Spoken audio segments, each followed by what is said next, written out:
Good day, dear panelists. I am Joshua M. Gabrido, the leader of the research team. We will be presenting to you the research proposal of our team entitled Rice Straw Ceiling Board, Its General Acceptability. Before proceeding, may I introduce the members of the team. Ms. Katrina Alvarez, Ms. Grace L. Eduardo, Ms. Rosalinda C. Fabia, and Mr. Jomar M. Monsanto. The flow of the presentation shall be Chapter 1 consisting of the first is introduction, second is rationale of the study, third is the conceptual model of the study, fourth is statement of the problem, fifth is hypothesis, and the last is scope and delimitation of the study. Chapter 2 on the other hand will include the following. First is research design, second is respondent of the study, third is setting or venue of the study, fourth is research instrument, fifth is procedure in data gathering, and the last is statistical treatment of the data. Now, let us talk this all in detail. Rice is one of the most valuable crops in the agricultural industry, and some individuals cannot live without it. In Asia, many rice is being harvested, and therefore more rice straw is produced. Rice straw is removed with the rice grains during harvest. It ends up being piled or spread out on the farm, and the other is remaining in the field. It depends on how they harvest the rice. Some are using machine while the other are doing it manually. About 600 to 800 million tons of rice straw per year is being produced in Asia according to International Rice Research Institute. Some portion of rice straw is being used for soil fertilization, being feed to animals, other is for mushroom production. In short, the small part of it is consumed in a proper way. The rest are piled up somewhere and considered to be waste that contributes to environmental problem. The researchers want to contribute in sustaining our gravy needs in industrial wood products just like the ceiling board. Using this rice straw as an alternative for fiber wood to at least lessen the trees that we consume and to provide an ecological friendly, safe and reliable ways for the right disposal of agricultural residues. The researchers also want to figure out what could be the best adhesive that will be used as a binder, determine the right properties of other raw materials to be added, and create a ceiling board using a rice straw as the original one, and meet the standard to produce a good quality product. The researchers seek to define the solution for this study for the purpose of improving ceiling board. The purpose also of this study is to find if there is alternative ways to be replaced ceiling board made of wood into a rice straw. The researcher believed that this research will contribute to the principle of the student, teacher, workers, and future researchers. There are ideas that it will help to improve the building and help in problems in the environment. For the rationale of the study, Ms. Rosalinda Fabia will present this part. The fastest way the farmers do to dispose rice straw is either dump them into rivers or burn them into the field. We all know that burning gases can cause greenhouse gases emission, contamination, and pollution, and it is not advisable because we are facing so many environmental issues. One of the products that can be made from this rice straw is the ceiling board that perform a vital role in construction building. It is used to cover the room's upper areas and is rarely a structural feature, though it can provide a polished look. It let architects regulate and oversee the appearance of a room by concealing the underside of a roof structure. Often houses in the Philippines do not have a ceiling board because it is expensive, so most people cannot afford it. As a result, they experience extreme heat inside their houses. So the result is more people decides to go outside their houses because they cannot stand the heat. So they choose to go out to get some fresh air because the air coming from the electric fan is also hot.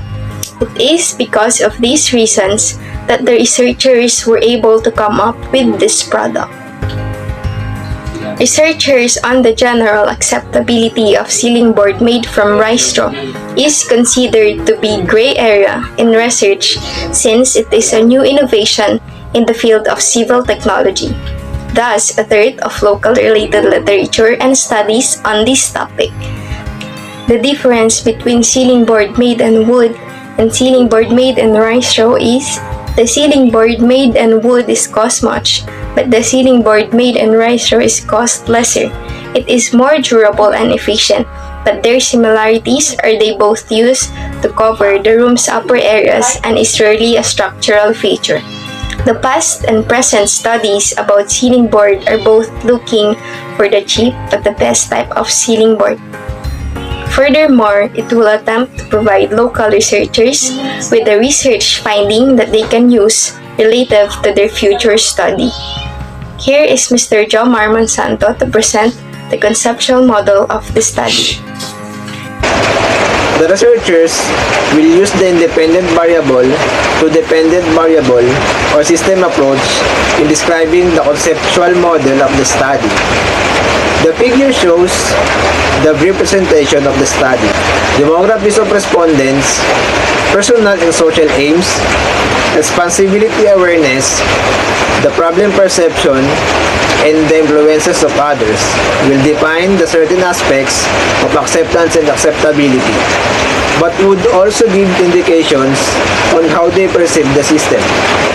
At this level, the personal or individual context about the product or material is cleared out, wherein further acceptance or acceptability of the device will take place. The system-specific beliefs are these indications that are directly related with the system characteristics of the system. What can it do? How will it do it? Will I use it? Can I use it? Can it support me? How do I experience it? Can I and how will I afford it? Will it be legal? How would it influence my privacy? As well as in the general beliefs, as in the system-specific beliefs. The given indication could or will have mutual influences or relations. This have to be found when the model is made operational. The statement of the problem and the hypothesis will be presented by Ms. Grace Eduardo. This study aims to determine the general acceptability of Rystro as materials for making ceiling board. Especially, this study will seek to answer the following sub-problems. Number 1. How many the target respondents be described in terms of its 1.A gender, 1.B level of education. Number 2.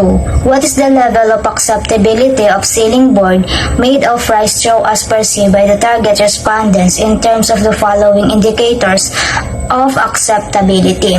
2.A. Personal and social aims. 2.B. Social norms. 2.C. Problem perception. 2.D. Responsibility awareness. 2.E. Perceived efficiency. 2.F. Perceived effectiveness. 2.G. Usability. 2.H. Equity. 2.I. Satisfaction. 2.J. Affordability.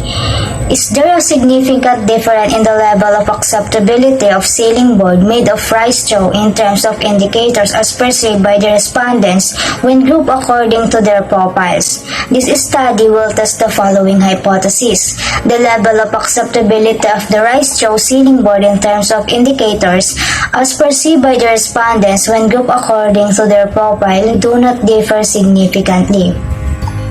The scope and the limitation of the study shall be presented by Ms. Katrina Alvarez.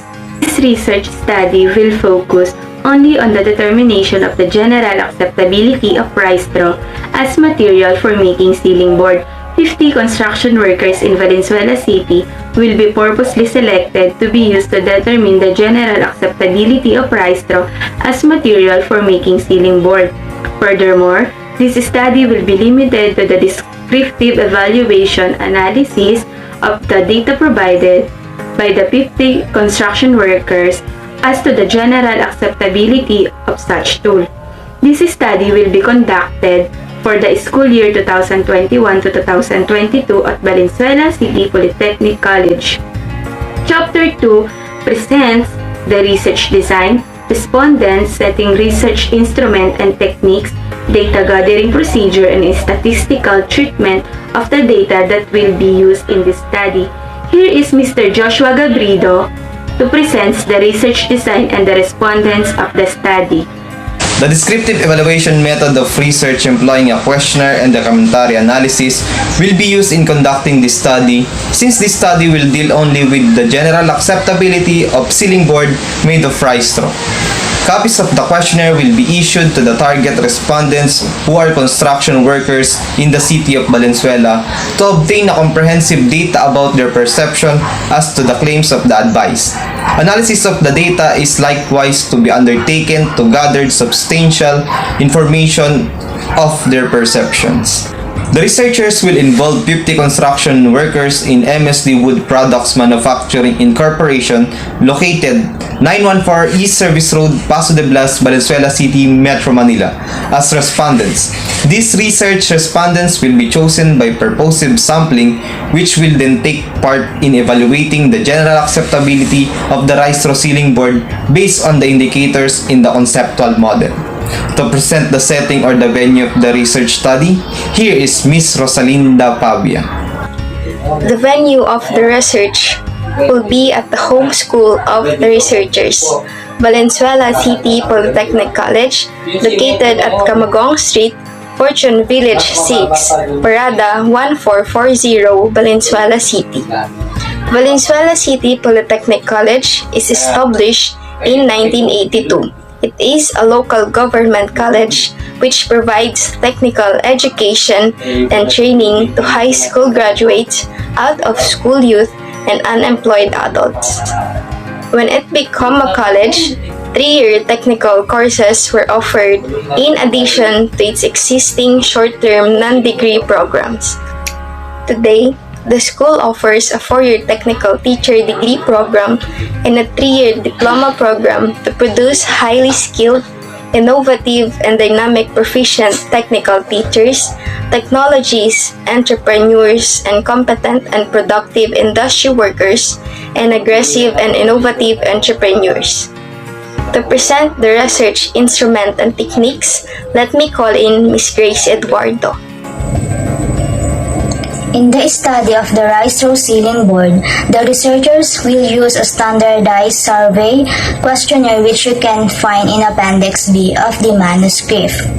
To gather data on the acceptability or acceptance of rice straw ceiling board, the questionnaire is standardized questionnaire developed by SCADE and SCLUB 2013 and defining acceptance or acceptability in the most of the ISA researchers and trials for the acceptance and acceptability.